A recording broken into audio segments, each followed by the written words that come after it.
Today's businesses are on a vigilant watch for threats in an ongoing cyber war. It's time to get real-world solutions to protect and secure your valuable business information anytime, anywhere.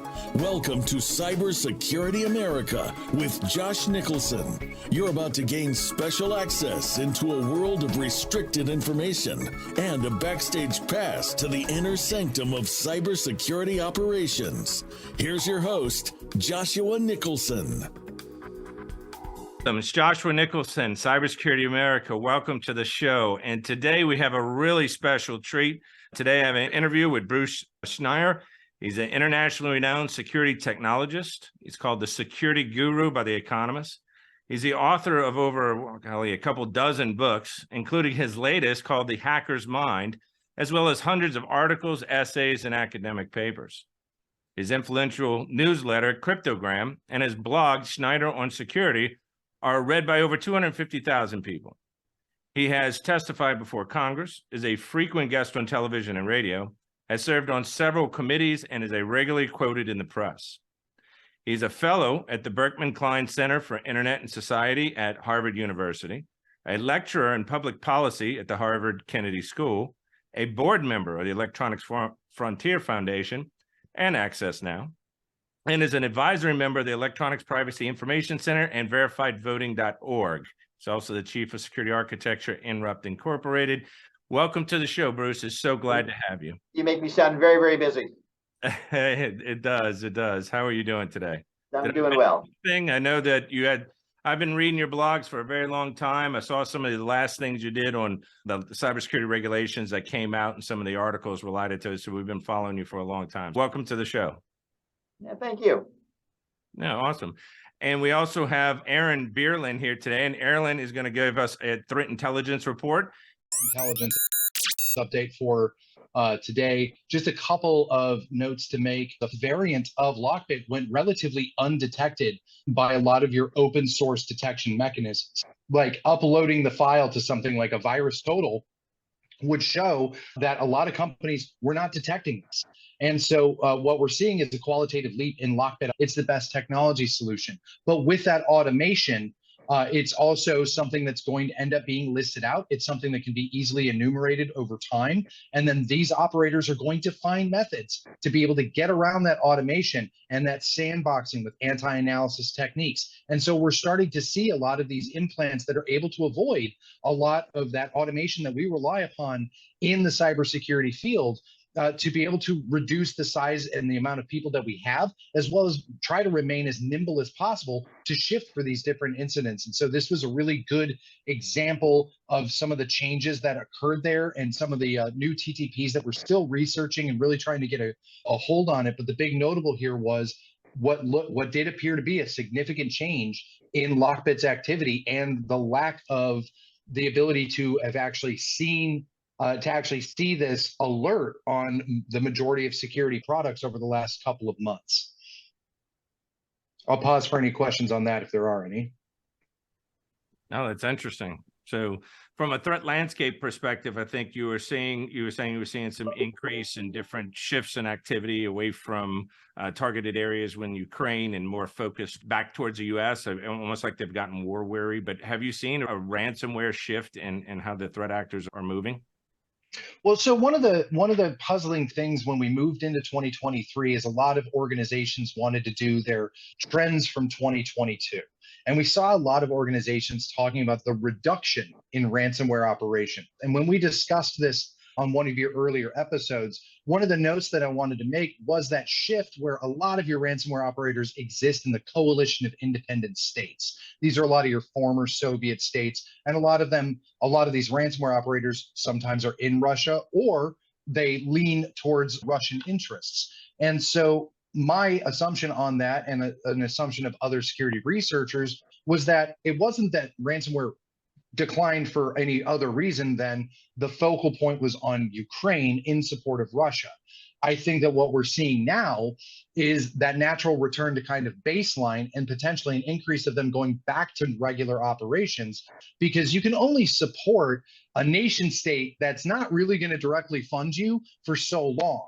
It might be all right for a while to go after Ukrainian infrastructure, but these guys are here to make the money. They're criminals at the end of the day. And unless Russia's putting them on the payroll, they're going to have to shift back to targeting organizations. And so it's not that there's an increase, I would say. It looks like one because we are seeing more activity, but I don't think it's an increase in the sense that there's more ransomware operations for 2023 right now. I think we're returning to the average. Awesome. Well, I appreciate that, Aaron. Any other enlightening details? Yeah, there's another article that's out, and a lot of people have been tracking a vulnerability within Microsoft Word that has one of the most fun things to ever talk about, which is rich text format. There's a vulnerability that Microsoft announced, which is CVE 2023-21716. They have listed this as a critical vulnerability. It's a 9.8. As a CVSS score. And this specifically has a low attack complexity, and it allows the threat actor to be able to conduct a remote code exploitation using a malcrafted RTF document. And this RTF document can actually start its payload if the document is merely previewed, not just opened, but merely previewed. And now the big news point here is that an actual proof of concept has been released for that remote code execution. For those who don't know, our kind of normal tracking that we do is a vulnerability will come out, and that's a lot of your attack surface management, vulnerability management program that's going to look at that and gauge their landscape with that. When CTI comes in is when you start seeing a proof of concept, because once that proof of concept is released, that's when you start seeing that exploit development phase. Someone shows how this can be pulled off, and then you'll start seeing threat actors develop that exploit to then pull it off, crafting it into their tools. And that generally takes about 48 to 72 hours. So now that we're seeing an actual proof of concept released on this, that puts this a little bit higher in that category of this is likely going to start being exploited. And we're going to start seeing threat actors crafting exploits and tailoring this into a lot of their frameworks to try to go after this vulnerability as a point of access. Now, it does affect Microsoft Word 2016 and older, so it's not all versions, but it is something that's being closely tracked. There are workarounds that are suggested by Microsoft. Primarily, it's removing the ability to preview an RTF document. But right now, I would have to double check because it's been a little bit this afternoon since I've checked up on it. I don't believe there's a current patch. I think it's just a workaround at this time, but especially because it's Microsoft Word, a very popular vector of approach by threat actors, this is something to keep an eye on. I'm not ringing the alarm bells just yet, but it's something we're going to want to keep an eye on to start seeing this being developed and pushed out into the threat landscape.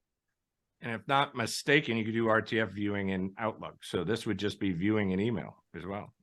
Yeah. RTF. Yeah, and that's exactly it. It opens that chain a lot, and it takes away a lot of that user interaction, that a lot of that employee training that we've relied upon. That user interaction will then be gone. There goes your phishing simulations, right? Exactly. Yeah. All right. Well, great. I appreciate your time, Aaron. Thank you so much. Thank you. Bruce, it's so great to hear. Well, what do you think about that briefing? Anything from the intelligence brief today? I always learn so much about it.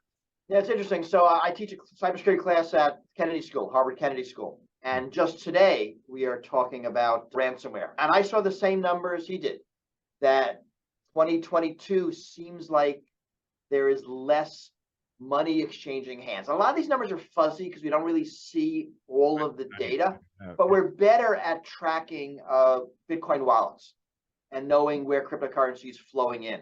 So their Chainalysis, other companies doing more of this type of analysis. We got to see how much money is flowing in to ransomware. Now, my take is a little different. We are seeing a lot more coordinated takedowns, and US, FBI, other countries together are disrupting the infrastructure of these ransomware gangs, and that is having a real effect. I don't think it is just that they were busy engaging in patriotic hacking for the government of Russia. There actually is some disruption here. So we'll see, right? This goes in waves. It is definitely an arms race, up and down. So whether this continues, it's either a short-term blip or a long-term trend, we don't know yet. It is in the interest of all these companies to exaggerate the threat, of course, So, the fact that they're saying the threat's lessened, I think is something important. I'm also watching that word bug. The important thing about it is that it only affects older versions of Windows or Word. It's not, if you're current, you don't have to worry about it. Right. And that's really important because most of us are current. It is really critical in the fact you don't have to even open the file, right? As you pointed out, you get previews in Outlook. So, previewing is something we often do, it just happens automatically. Right. So think of it like a zero-click vulnerability on your phone. It's potentially very, very dangerous. And right, there is no patch yet. But if you're using that older system, you're likely not going to install patches anyway, because if you were patching, you would be upgrading. So it is interesting to watch who this affects. We do see a lot of catastrophic effects on vulnerabilities on only older systems. So this is not a new thing. One thing he didn't mention that I'm following, and this is actually brand new. There's a new vulnerability in the boot process, in the Windows boot process. Really? It affects UEFI. I forget what that stands for, but it's basically the system that boots up your machine. So this is malware that lives in the boot and will survive rebooting. Right? You take Windows down and reboot it, and the vulnerability is back because it's in the boot process. It's unpatchable, and that's particularly dangerous. It doesn't survive reinstalling Windows. We weren't sure about that, and we haven't yet seen it in the wild. And I'm trying to get. It's called Black Lotus, so everything gets a cool name these days. I can't figure out if the code is out there. I think it's not, but I haven't fully researched that. That's something else I'm watching. It was very similar. I was consulting on site, and we had these laptops that came in, and we would image them, yet we would still see like a C2 connection outbound. And we found out there were memory chips actually loaded on the motherboards. And so it was essentially rootkitted from the manufacturer. And even when we re-imaged it, we couldn't get rid of it. It would still. The NSA is a master at this. You start looking at the Snowden documents. This is 10 years ago now. Maybe remember, these are decade-old documents. They spent a lot of effort in vulnerabilities and exploits that would survive rebooting, reinstalling. Like they embed themselves in the control code in your hard drive. They wouldn't even be in as part of the OS. So those techniques, which were very cutting edge 10 years ago, are like everything else going down the food chain. Yeah. So seeing some of these things in criminal malware is not surprising, but it does affect sort of how these things work. Yeah, that's the game. Yeah, I think device security, IoT security. How do you know your Wi-Fi is secure when you bought that router and it came from China? Yeah, you don't. Right. Especially the regular person doesn't. And if you think about IoT and routers, that's pushing down into cheap devices. So the amount of expertise and development that goes into making your phone secure or your laptop secure does not go into making your router or your thermostat, your refrigerator, your drone, your toy, your IoT, anything secure. Right? They're just designed offshore by third parties, much lower profit margin. So they're more vulnerable, and also they're unpatchable. I mean, the way you patch your home router is you throw it away and buy a new one.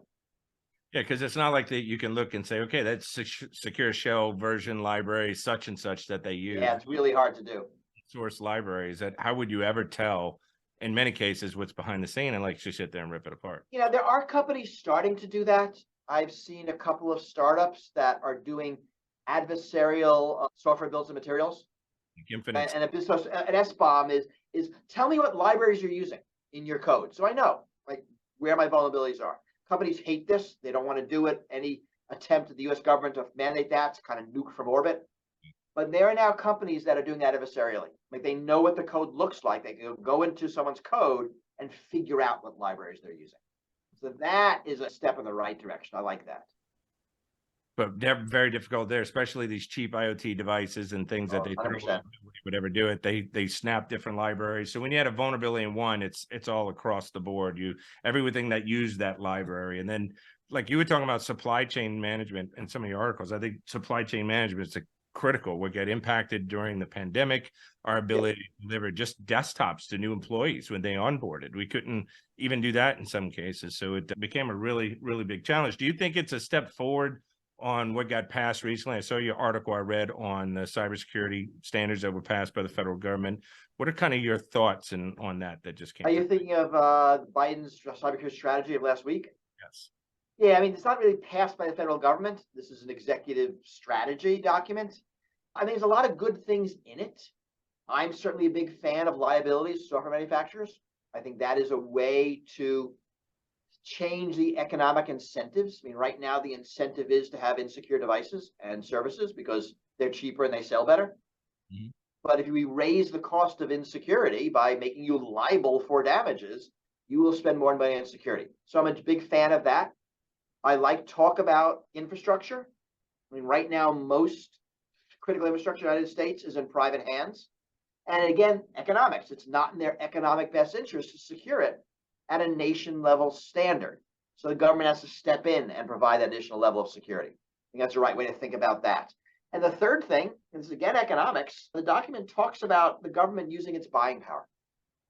And I think it's really important that the federal government, as a major purchaser of this stuff, says as part of their contract, you have to be at least this secure. We're not going to buy you. Yeah. Companies will meet that level of security, but they're not going to meet it just for the federal government. They'll push it out in all their services, and so we all benefit.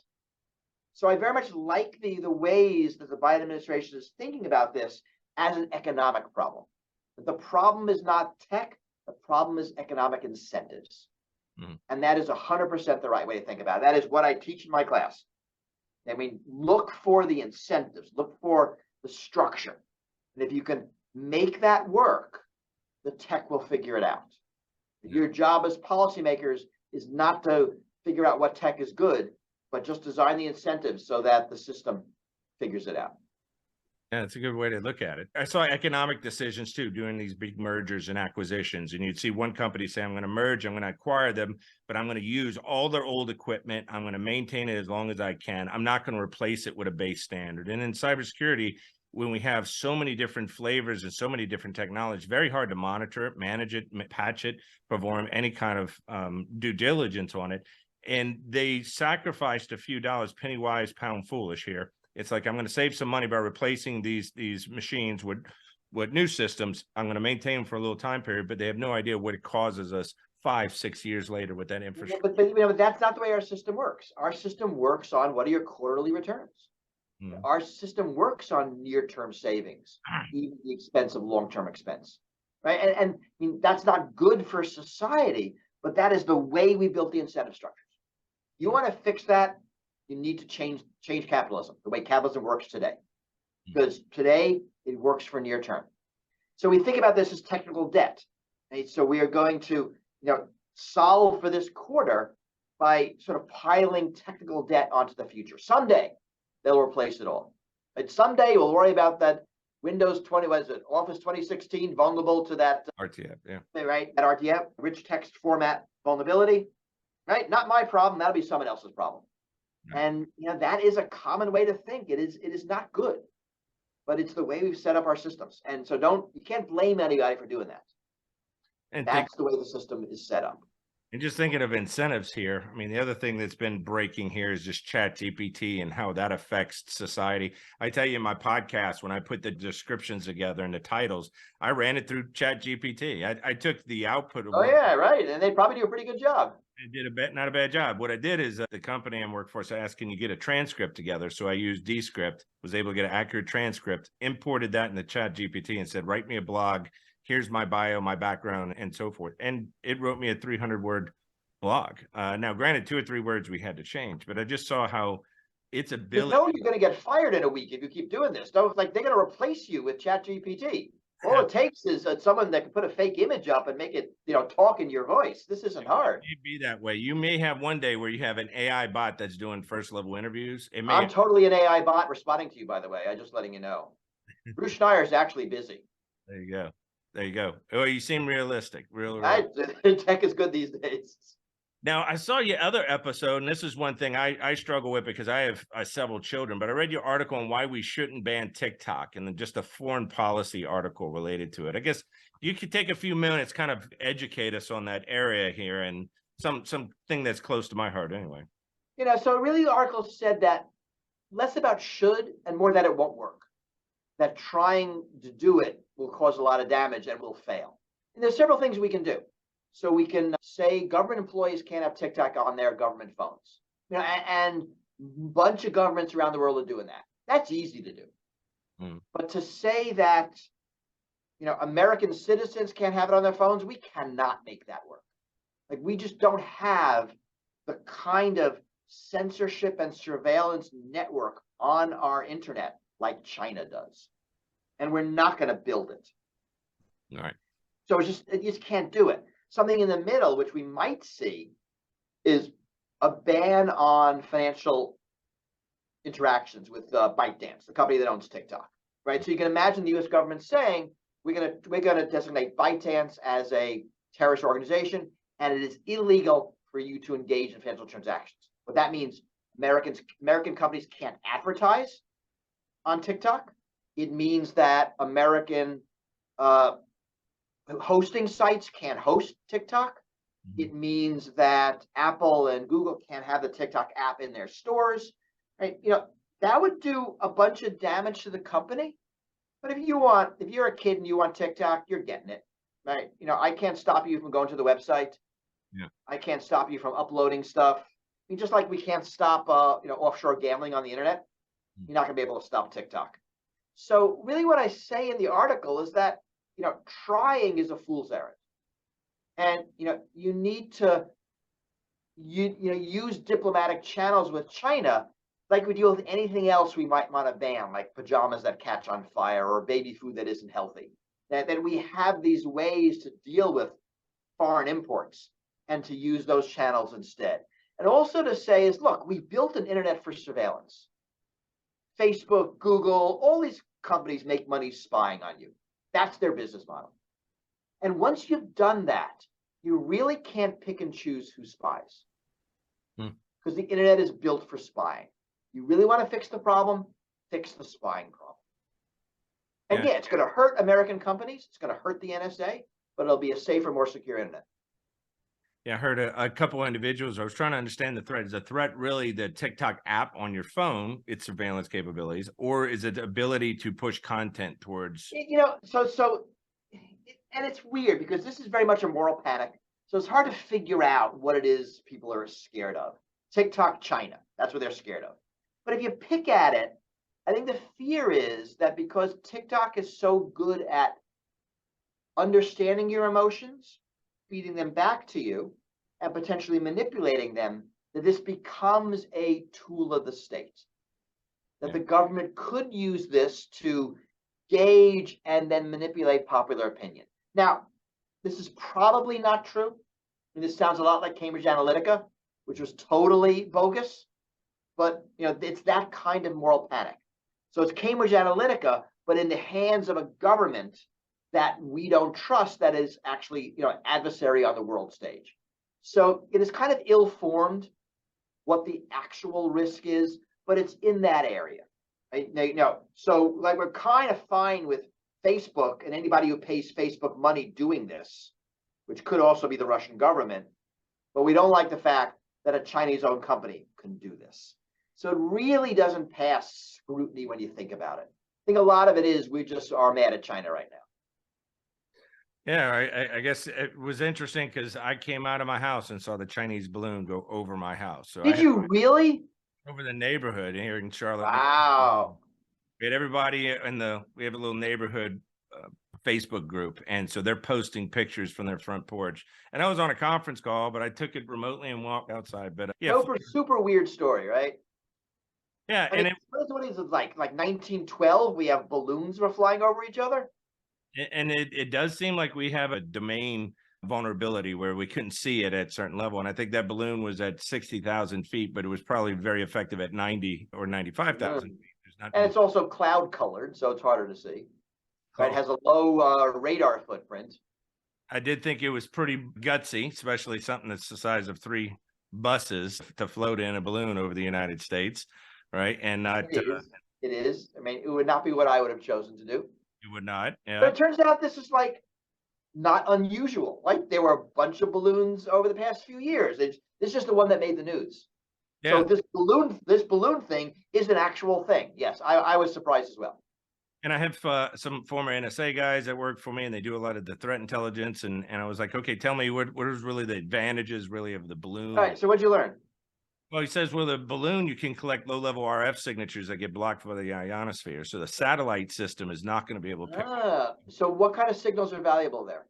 So you can have RF signals that are coming off of cell towers. You can have VHF, UHF radio between different aircraft. You have VHF on the ground. Security around bases use different radio systems. HF, high frequency in the Marine Corps. So the idea this is flying over nuclear silos was like possibly a real thing. Yeah, absolutely. So it's signals intelligence. You're grabbing all that stuff. Satellite is only geospatial and only for a time period, and then it flies over, and the ionosphere blocks any signals collection. So one of the things China said is like, you U.S. Americans, you're flying balloons over us too. probably so. Do we have any evidence of that? I mean, it's something you'd certainly say on the world stage. Like you do it to stop getting mad at us. Right. Do we think that's true?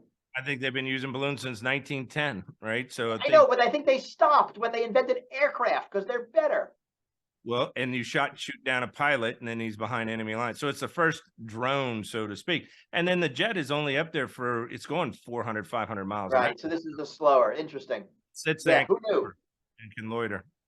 So it was really interesting. I think you could do a lot of data collection before downing it into the water, and then you want to be able to collect it from there and view it. But I think they also had the U2 spy plane was up there taking pictures of it. So I think it was a very interesting time, as well as some of the other things we've gone through, like SolarWinds and some of these celebrity vulnerabilities. Log4j, we had that was just a nightmare for us, especially when you're dealing with pharmaceutical companies. The last 2 years been heavily involved in cyber operations for pharma companies right during the pandemic.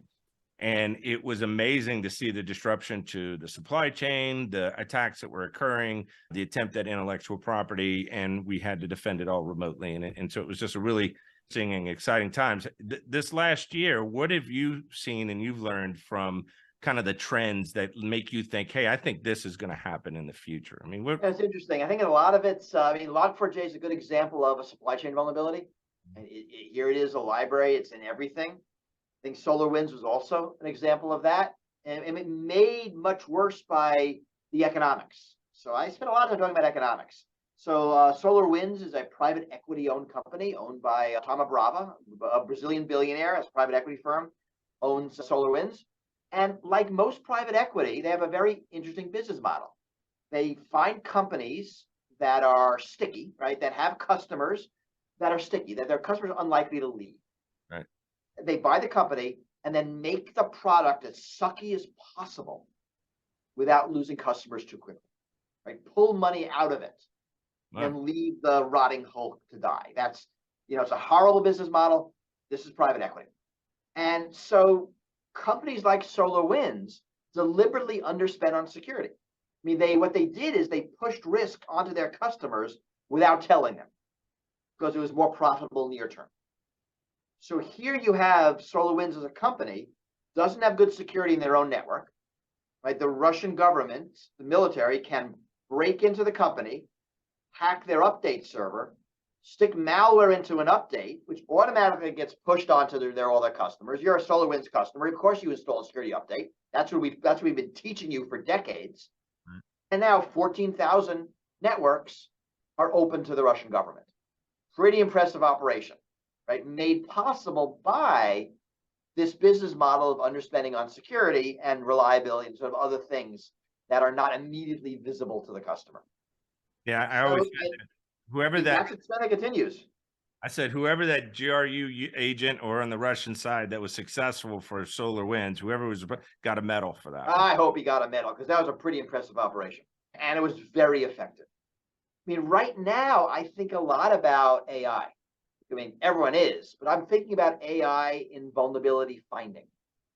Now, I don't know if you remember 2016 we had Oh, I'm blanking on what it was called. We had a capture the flag contest for AI.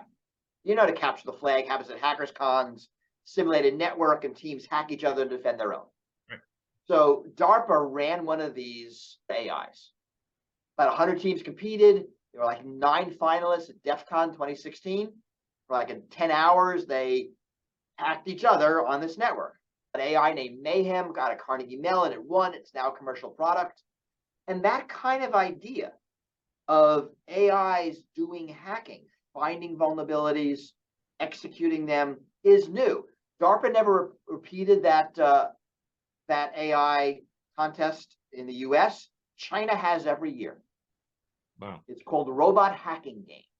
It is now run by the Chinese military. And we don't see a lot of what's coming out of that, but I'm sure it's interesting.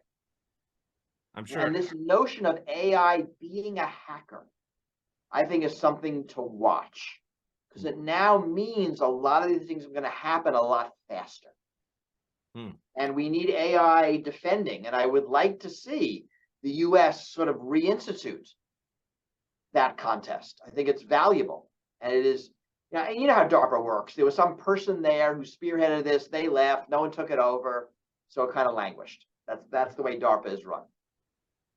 Well, I think that's interesting. I think, yeah, that's a good concept. I think that is, I would like to see what comes out of that as well. I did those capture the flags, and I think you're going to have this AI where you have good AI versus bad AI to simplify it. Or good AI versus good AI, because I mean, good and bad is moral. Good and bad is not a technical term. It's your intent to your organization, right? If it's a Yeah, negative, but you know, this same AI run by, the government you like is good, and run by the government you don't like is bad. I think good and bad are moral overlays on technical capabilities. I don't think you can classify at the tech level that way. Yeah, that's a good point. And that's a good way to look at it. I mean, I think there'd be probably services in the future where you could see where you're defensive training for AI just to prevent fraud and things that it may be in control of. So there's going to be like a boot camp or some kind of training you'd have to go through, defense in depth for AI. However, how do you prevent your AI from getting bullied? Something to that effect, right? I think that's right. And it's already super weird out there. It's only going to get weirder. All right. Well, and Bruce, I definitely want to have time. I want to talk about your new book. I'm a big reader. I love different books and stuff, especially when it comes to the person inside and professional development and so forth. But you have a book called A Hacker's Mind: How the Powerful Bend Society's Rules and How to Bend Them Back. And so I just want to give you some time if you want to talk to us about this new book that's coming up and what can we expect? All right, so it's out. I mean, here's an actual physical copy of the book. I think the cover is fantastic. I'm really happy with the cover.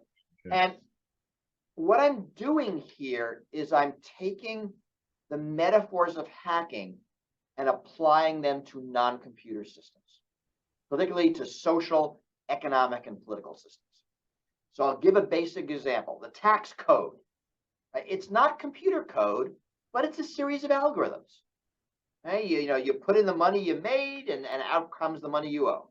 It's mathematical formulas and a whole lot of rules on how to use them. Right. And that code has vulnerabilities. We call them tax loopholes. It has exploits. We call them tax avoidance strategies.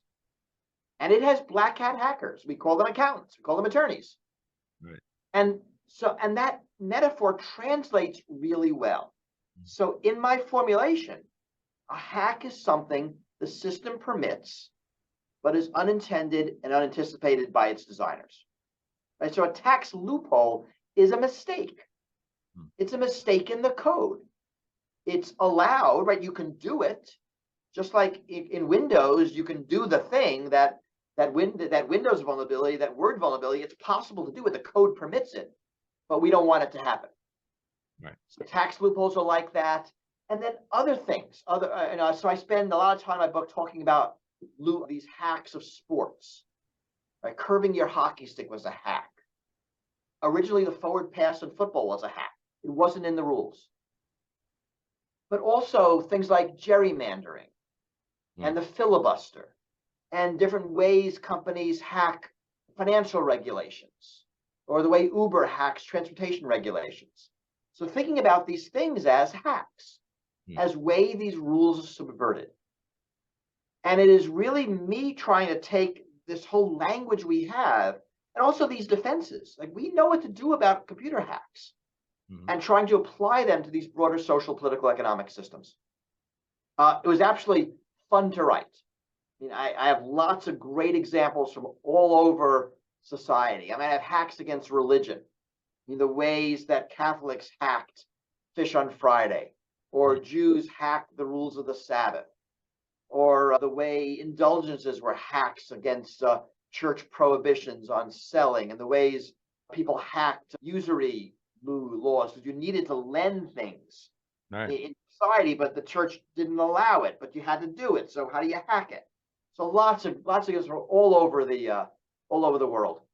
Right. Really, it's about thinking and rethinking these ways people subvert systems to their own advantage.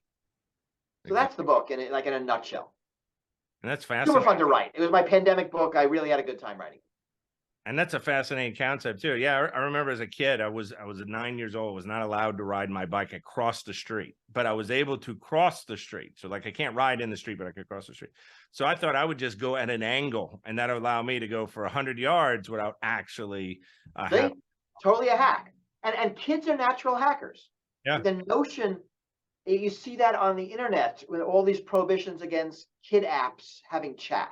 Yeah. It's often very stylized, words are prohibited. Kids get around all of that stuff. Yeah. Well, because right, kids are natural hackers, and this thinking out of the box is what kids do. I like this. I like hacking the rules about crossing the street with your bike. Nicely done. Well, I had the advantage here is that I also worked for Cofence for a long time. So I did international. I was in the international road. And this is as a kid or later? No, later. This is as okay. And so I've been to a lot of different countries. And so I was in Saudi Arabia, and I was noticing we went from Saudi Arabia, we can't drink alcohol, but you could go to Bahrain and Right. drink alcohol, right? And so the cab driver says, it goes, looks to the left there. You see all those rocks? And they were all stained with some like orange stain or something. I said, yeah, all those stained rocks. Is that like seagulls or something? He says, no, that's people. They walk into Bahrain, they get drunk, and then they throw up over the bridge. They gag themselves and throw up on the bridge before they go back into Saudi Arabia because they can't have alcohol in their system. So wow. that's pretty interesting. So I also see where I fly from Saudi back into Dubai, and you have the women with the burqas on, and they have the full burqas, and you can't see where their eyes. And by the time they landed in Dubai, it was high heels and miniskirts. And what you find out is that when you're in a burqa'd society, they don't know who you are back home. They don't see your face. Only your mom, your dad, your sister know what you look like. So they can go and take their face mask off in Dubai, and nobody knows who they are because of their situation. So that's interesting. I had that, and then I go to Sweden, and I'm drinking a beer. It's like really expensive, and I would complain to the bartender. I said, "Man, this beer is expensive. It's like 20 euro for this beer." High alcohol tax in the Nordics. Oh, absolutely. He says you got to so people don't commit suicide. But he says, but that's tourist beer. We drink local beer. I said, oh, okay. Where's the local beer at? He goes, oh, at the ferry. I said, what's the ferry? I thought there was an actual bar called the Ferry. He goes, no, go down to the ferry. And they had a car ferry where people pull their cars on it and you can go sit inside it. He says it goes from here to Helsinki, Finland, and it goes back and forth. When it goes into international waters, the price drops. There's no taxes. It's $2 a beer. Oh, so nobody goes to Finland. They go to drink and then they come back. So they're just in the middle of the total hack. That's awesome. It's a total hack. So these would have been great examples for the book. The guy. So think about it, right? The intent of the rule is this, but it's being subverted for this other purpose. That is totally a hack. I like the beer drinking hack. And that is human nature. I've seen that. 100% human nature. Yeah. Yeah. And one of the points I make in the book is that, the beer hack is a counterexample. And most of these hacks are done by the rich and powerful. Right? They're mostly in the United States, Peter Thiel, saving billions of dollars in tax because he hacked the Roth IRA. They're mostly the rich and powerful. They come out of Goldman Sachs. They're done for the rich. They're not done for us. It's the exceptions where it's the low power hacking from below. Generally, it's hacking down. It's a way to increase power. The powerful have the biggest impact on us. But I've seen the biggest impact, and they're also most likely to make sure their hacks are declared legal. Right? The carried interest tax loophole, is definitely a loophole. A hack shouldn't be there. Well, we've been spending 20 years trying to close it, and we're unable to. Yeah, I definitely. And you ask yourself, it's part of human nature. From a society perspective, how do you prevent hacks like this, so to speak? I mean, it's It is human nature. I mean, the way you deal with hacks, you have a governing system above the hack. Mm. And so Microsoft can handle hacks. They get hacked, they patch, right? They change the rules so the hack is no longer allowed. Mhm. If that could happen in government, that's good, right? If a court system, a regulatory body can say this hack, I mean, I get that it's like it follows the letter of the law, but it's obviously not the intent. You're not supposed to do it. Roth IRAs were designed for middle class Americans. They're not designed for you, billionaire. Give us your back taxes. Right. So you can do that. That is hard to do. But it really requires having a governing body that can make a decision. So the hockey stick, right? So we know the name of the hacker that first curved this hockey stick. Changed the game dramatically. The puck flies faster, it gets air, it's more exciting, way more dangerous. Mhm. So the governing body of the NHL has to decide, do we want to do this or not? And they, over the course of the following years, changed the rules like 4 times to try to balance a more exciting game with a more dangerous game. Dunking in basketball was originally a hack. Mm. Right? The rules just, didn't say anything. And it was originally against the rules. Isn't all Sorry? innovation a hack, actually? We're talking over each other, so I can't hear you. Everybody, isn't all innovation in one way a hack? When you're innovating, It's not all innovation, but there's some innovation. And a lot of hacks are innovative. We could argue that what Uber is doing to city taxi laws is innovating like a decade, maybe century old, moribund regulatory structure. And it's a good thing. And hacks aren't necessarily bad. In the computer field, they're almost always bad. Out in the real world, they are also innovations. And you get to decide, right? Dunking in basketball makes the game more exciting. We're going to allow it. 1970s, a team shows up on the Formula One racetrack with a 6-wheeled car. And everyone says, you can't have a 6-wheeled car. And they pull out the rule book and say, show me. And it turns out that the rules are silent on the number of wheels a car can have, because who imagined it would not have 4 wheels? Right. But the body, and I forget their name, they're French, that controls Formula One racing, modified their rules, and you can now no longer have a car with more than or less than, in case you're getting any ideas, 4 wheels. Right? So, the body fixed the rule book. You see that in casino hacks all the time, right? The rules change. But you're not allowed to count cards. You're not allowed to bring a computer and play roulette, because those hacks were successful, and whoever's in charge of the system fights back. Mileage runs used to be a hack. Now the airlines have basically made them no longer a hack. They're no longer profitable. Yeah, it was like that Olympic sprinter that had blades for his feet. He had a tragic accident and lost his feet, and then they put blades on it, and then you have to decide, is that actual legal? Yeah. Is that part of There's a pole vaulter that redefined pole vaulting, because he's trying to figure out that you should go over the pole backwards instead of forwards. We know his name, right? He hacked that sport. There's someone in the backstroke who would go underwater for most of the pool, and lots of examples in sports. We have an example in the military too, and when you go down the obstacle course, and everybody would go down backwards and pull themselves hand over hand, until one brave guy just jumped on the rope head first and started going, which no one would have thought to do that, because you think you would just bust your head on the ground, and he actually beat the record bad by doing that, and everybody went, right, because he changed he did something that no one else thought of. Oh, I want to get a video of that. It's a good hack. Yeah, that was a couple, and I think you learn that kind of military training, because you try to problem solve. Everything's about, how do I get ammo cans over the bank over here in this river, and 9 times out of 10, you're just trying to solve basic logistical problems as you move forward. So, and I think that's the Russian army is learning the hard way right now. Yeah. Even the Marine Corps. My nephew just joined the Marine Corps, and they do cybersecurity testing. And when you go in, there's a whole testing now as part of the vocational aptitude test. I thought was really exciting. It started trying to teach them how to have that that mentality. What I loved about cybersecurity is, one, when I was coming through night school and I was getting my degree in computer programming, computer information systems, minor telecommunications from Tulane University. And I was doing C, C++. And one of the things that fascinated me actually was your book. And Which one? That was on encryption algorithms and It was applied cryptography. protocols, algorithms, source code, and C. That was phenomenal because that opened up the world to me. I didn't, because I always wanted to go into cyber, but there was no programs when I was there. It was IT, so it was programming. But I was already a cybersecurity engineer doing Cisco stuff. And so I thought that was a great bridger book that showed me. Right, that book came out in 1994. You probably read the red edition, which was 1996. So it's pretty old now. Yeah. I am pretty old now, Bruce. Yeah, that's the way it goes. We all are. Well, not all of us. Us old people are. I was lucky. I got into this field 24 years ago. And when I first started, it was right out of the Marine Corps. And we had DOS 622. And so there was no UI. Windows 1 came out, and that was awesome. Check this out. You actually have a mouse that you could move over. And then Windows 95 was like groundbreaking. Nobody ever kids these days don't want to hear these stories, so you should not do this.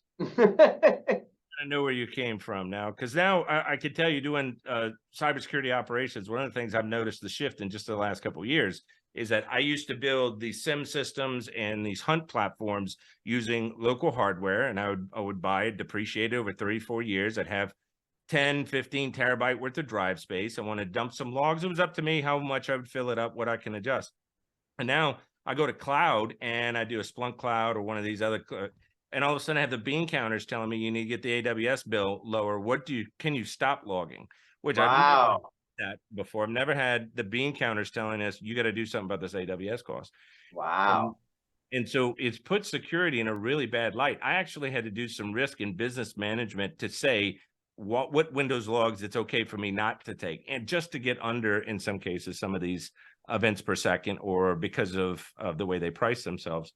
And I hear just the way SIM is now, it's just, it eats up so much cost from a cloud perspective. But what are you seeing? Is that shift to cloud really as beneficial, or is it problematic in other areas? What are your thoughts? It's beneficial for the economic reasons. I mean, the cloud is cheaper, and in general, outsourcing infrastructure makes sense. Yeah. And so us security people don't get a say in this. We don't get a vote. It's going to happen whether we like it or not. It has its own security challenges, but we're seeing a whole lot of cloud security products and services coming out. So, we're working on it, but, it's happening for reasons that are way bigger than us, that the cost of infrastructure is so much cheaper in the cloud. And that's just a powerful motivator that's not going to change. But that also takes the expense from a capital makes it into an expense item from a capital. So and I think companies like that as well. Yeah, absolutely. So what is a cybersecurity person who is mid-level and they're wanting to advance your career? You have so much background and experience. You're very well read. Where would you say that someone who has been, 5-10 years of experience, they have some good technical background, but really the upper ranks really require an ability to communicate from a business perspective, be able to communicate with multiple stakeholders, and be able to show a vision and a strategy that has analogies towards it and is not this highly complicated engineering speak that we use when we first came up through the 100%. That's a good way to describe it. So what do you think is best for someone to address those issues in their life? I mean, God, you have to learn it. And I don't know how, but you have to learn it. You have to learn how to speak to normal people. And that's it's its own skill. It's a separate skill than a tech skill. Like not being weird at parties, like being able to talk about stuff with like normal people words and can be hard. And not everyone is up for it. Not everybody wants to do that. Yeah. There's a lot of people who just want to do the tech, and there's a lot. Luckily, there's a lot of demand out there for people with these skills. And so when you look at specializing, just pick whatever excites you. It's all valuable, it's all needed, and it's all employable. So don't worry about how to optimize, what you should do. Do the thing that gets you up in the morning. Well, and I think one of the things I tell people is if it's uncomfortable for you, that may be something you ought to focus on. Like if it's uncomfortable talking in front of people, maybe that's what you should work on development. Or you should decide you don't want to do it. mean, those are your two options, right? You either work on it or you pick a job you don't have to do it. Mhm. I'm not always convinced you have to face your fears. Sometimes you can say, those are my fears. They're going to stay over there. I'm happy with that. No, absolutely. And I think there's a lot of different areas that people just need some guidance and some focus and some mentoring. Sure. What does it mean for me? How do I get into this field? And I noticed that earlier, the newer generations were coming up, at least when I was coming up, I would work for a company for about 2 years before I'm asking for a raise or what's my path for forward and that kind of stuff. Because I wanted to prove myself, and you get about that first 2 years, year or two. Right. But I see now that the recent generations, it's like 6 months. They're asking, hey, so when do I get promoted? And what's my next raise? It's this instant gratification that they look for, and almost so like their LinkedIn title can just keep going up. I'm not sure it's gratification. I mean, workers have been taken advantage of for a long time. I don't mind workers pushing back and saying, hey, you're getting a lot of value from me. I need to be compensated. Because, it's not just, hey, give me some more money. It's there are these other offers out there that I am qualified for that pay more. Mm-hmm. So that's what the market bears. Right? These companies like it when they get to use bargaining power to make stuff cheaper, but they hate it when their employers do it. Just too freaking bad. I have no sympathy. That's a good point. I love that. I like that candor too as well. So like if we talked about this a little bit earlier, but quantum computing, I'm telling, is being told is like the killer of encryption. And it's going to impact. Totally not. Is that overblown? Totally, it's totally overblown. So I rather than sort of explain it all here, I did an essay on this. And the title is Cryptography After the Aliens Land. You can go Google it. You can find it. It does break some things. It doesn't break other things. We're working on post-quantum encryption standards. The math was ahead of the physics. I don't think there's a lot to worry about here. It makes things different. It doesn't make things terrible. That's the short answer. And where would you see the first technology of quantum coming into the data center anyway? We always say it's about 10 years. And about 10 years is code for we have no idea. Whenever someone says, oh, it's 10 years in the future, they have no idea. They're just making a number up. And the answer is we have no idea. I mean, right now, quantum computers are factoring like the number 45. It's not terribly exciting yet. Mm-hmm. And tell me, from the federal government perspective, as big and as bulky as they are, I mean, is it just going to be continuously a threat, and we're always going to hear about these breaches? What did I hear? We had the FBI got hit. We had ransomware at the Marshal's Department. We had the FAA get hit. So is this just going to be the future and trends? The federal government is just too big to be able to handle this? Or? It's not too big. It's no, they don't want to spend the money. So we can secure our systems a lot better. It costs money. And how are we going to pay for it? Right? We're going to pay for it in higher prices in our products. We're going to pay for it in higher taxes. We're going to pay for it. We're going to pay for it sooner or later, somehow. And as long as society doesn't want to pay, things will be insecure. Right? Do you want to pay 2x for all your stuff? Not really, but maybe it requires that for it to be secure. So with exceptions like the space shuttle or airplanes, the stuff is pretty lousy. Now, right, the Biden administration is going to try to use its buying power. So it's going to try to, using its ability to write contracts, big contracts, to increase security. We'll see how it goes. Well, I think that's definitely a step in the right direction, especially if you don't meet a certain standards, you're cut off from those contracts moving forward. And that works in a lot of other areas as well. Well, Bruce, it has been awesome talking with you today. I really enjoyed it. Your book is Hacker's Mind, and I know that it's coming out. It's already out, right? It's already out. It's in my hands. You can buy it on Amazon today. You can go to our website and you get a signed copy. So yes, it's real. You can hit someone over the head with it. Not very hard, but it's here. Awesome. I recommend everybody do that. Also, you have an upcoming event. Did you recommend everyone hit someone over the head with my book? No, only if they like it. Only if they really like it. Okay, let's be clear on that. And then I think you have an upcoming event at the Harvard Science Center on Friday, March 31st at 6. Yeah, so the Harvard Bookstore is doing a book event with me, and it's going to be at the Science Center. So if you're in the Boston area, come by. It's likely to be, I don't know, as fun as you can be for a book event. They're always known to be really wild and crazy. They're totally wild and crazy. I'm not guaranteeing anything. Well, Bruce, thank you so much for joining me today, and I really appreciate everything that you're doing in just pushing this field forward, being a mentor to so many people, and still providing content and knowledge to the rest of us. It's greatly appreciated. Thank you so much. Thank you. Thanks for having me. All right. Thank you, Bruce. Everybody, you have a good evening, and don't forget to hit that like or subscribe, and I will talk to everybody soon. Stay secure. Thank you.